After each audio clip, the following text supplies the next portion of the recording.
Assalamualaikum warahmatullahi wabarakatuh. Di sini saya akan menjelaskan mengenai Organization of Life. Sebelumnya, saya akan memperkenalkan diri terlebih dahulu.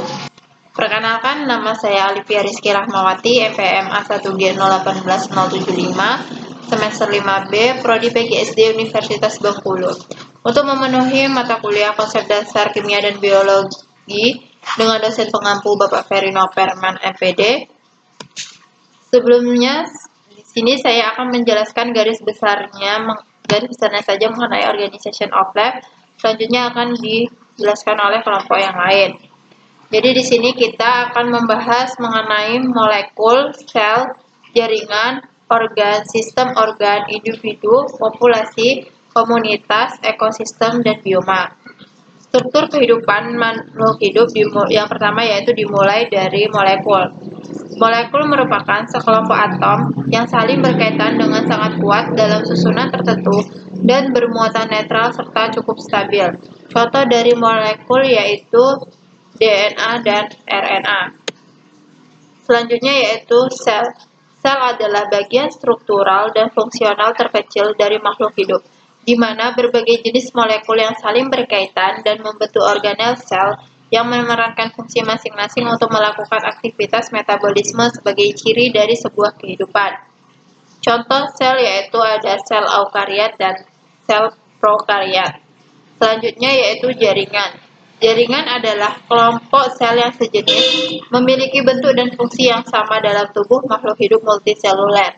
Contoh jaringan pada tumbuhan yaitu jaringan epidermis, jaringan meristem, jaringan pengapot. Selanjutnya, contoh jaringan pada hewan yaitu jaringan epitel, jaringan otot, jaringan tulang, jaringan ikat, jaringan saraf.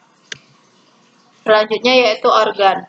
Organ merupakan sekumpulan beberapa jaringan yang berbeda dan bekerja sama untuk melakukan fungsi-fungsi tertentu.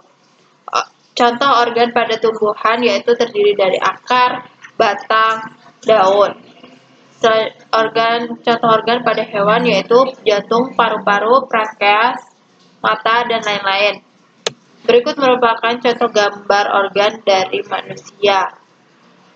Terdiri dari lambung, kemudian jantung, usus, hati, paru-paru, dan lain-lain. Selanjutnya yaitu sistem organ. Sistem organ merupakan sekumpulan dari berbagai organ yang saling tersusun membentuk sistem tertentu dan saling berinteraksi. Contoh sistem organ pada tumbuhan yaitu sistem organ transportasi, evaporasi, dan respirasi. Selanjutnya yaitu contoh sistem organ pada hewan. Sistem organ koordinasi, sistem organ kekebalan tubuh, sistem organ pencernaan, dan sistem reproduksi. Berikut merupakan contoh gambar dari sistem pencernaan pada hewan kelinci. Selanjutnya yaitu contoh sistem transportasi pada tumbuhan.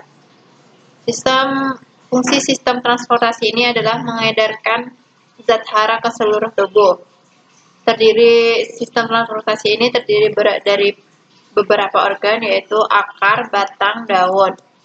Selanjutnya yaitu individu. Individu adalah satu makhluk hidup tunggal di mana terdiri dari gabungan dari sistem-sistem organ yang bekerja sama membentuk kehidupan. Contohnya manusia, bebek, gajah, pohon jeruk, pohon mangga. Selanjutnya yaitu ada populasi. Populasi adalah kumpulan dari individu suatu spesies yang hidup di suatu tempat dan waktu tertentu. Contoh, sekumpulan semut dan sekumpulan padi di sawah. Selanjutnya yaitu komunitas. Komunitas adalah seluruh makhluk hidup yang hidup di suatu daerah atau kawasan tertentu. Contoh, komunitas sawah yang terdiri dari tanaman padi, katak, cacing, belalang, burung pipit, tikus, elang, dan ular. Contoh yang kedua yaitu komunitas kolam yang terdiri dari ganggang hijau, teratai, ikan, berudu, katak, dan ular air. Selanjutnya ada ekosistem. Ekosistem adalah terkumpulnya berbagai macam makhluk hidup dan makhluk tidak hidup yang berada pada daerah tertentu, serta saling berinteraksi satu dengan lainnya sehingga membentuk sebuah rantai makanan, yaitu peristiwa makan dan dimakan sebagai siklus energi dan materi. Selanjutnya yaitu bioma. Bioma merupakan organisasi kehidupan yang cukup beragam jenis makhluk hidup di dalamnya. Dan biasanya bioma terbentuk pada daerah yang luas di bumi ini dengan dicirikan sejenis tumbuhan dominan di daerah tersebut. Contoh bioma yaitu bioma gurun, bioma padang rumput, bioma taiga, bioma hutan hujan tropis, bioma hutan gugur, dan bioma tundra. Sekian penjelasan dari saya. Jika ingin lebih jelasnya, kalian bisa lihat link di sini di YouTube, link ini untuk lebih jelas mengenai struktur organisasi kehidupan. Saya akhiri, wassalamualaikum warahmatullahi wabarakatuh.